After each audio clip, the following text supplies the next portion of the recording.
Namaste, I am Mini and welcome to my channel Foodotomic.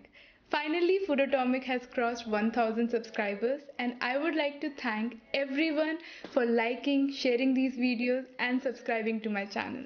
In today's video, I would like to share some tips and tricks which really helped me to grow the channel and I'm hoping that it would help you as well.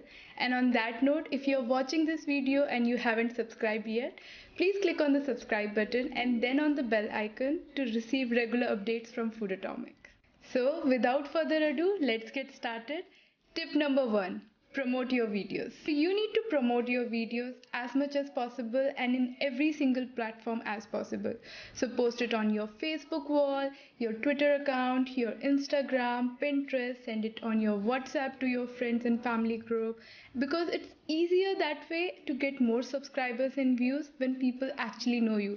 So you can connect to them better and you can ask them to subscribe. So when I was starting my channel, my first 100 subscribers were my own friends and family and they actually helped me and got me out there by sending it to their friends, and that's how you expand your circle. Tip number 2, be consistent. You need to be consistent while posting videos on YouTube. So choose a frequency of posting those videos. It can be one video a week, one video a month, or even 3 videos a week. But maintain that frequency along with good quality of content.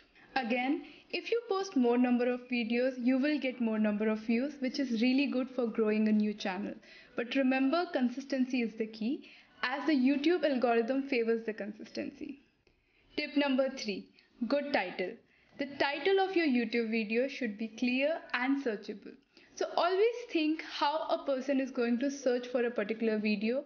So for example, if I want to learn how to prepare a pizza, or if I want to learn how to make pizza at home, I would search something like this on YouTube. How to make a pizza at home or how to make pizza from scratch.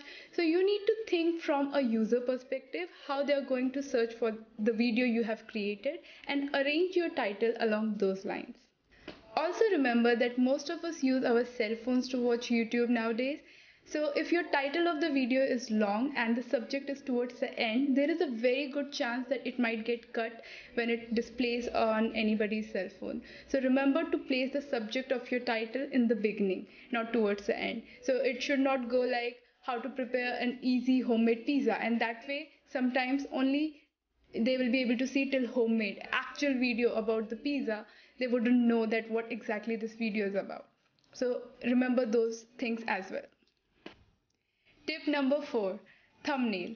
For me personally, thumbnail is one of the most important part of a YouTube video as it creates the first impression with a user.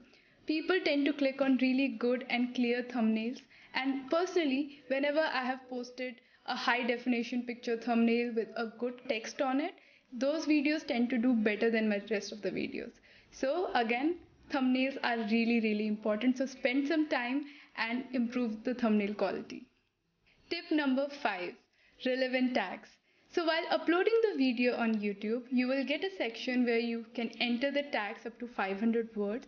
Use all the possible tags which can be related to the content of your video. You need to think about all the possible searchable tags or titles this video can be found under. For example, I recently made a video for creating beetroot crepes at home, and along with some popular titles like how to prepare beetroot crepe at home or how to prepare a beetroot recipe at home, I also went with tags like easy gluten-free breakfast recipe or high protein breakfast recipes. So you need to think about all the searchable tags you can create or attach your video content with. Again, it needs to be relevant, so that way you can create a wider circle of the searchability criteria for your video. These are some of the things I learned in these past 3 months to improve visibility and get better response on YouTube. So if you like this video or you found the content helpful in any way possible, I would really love to hear your feedback in the comment section. With that said, I'll see you soon with an interesting vegan recipe. Until then, bye.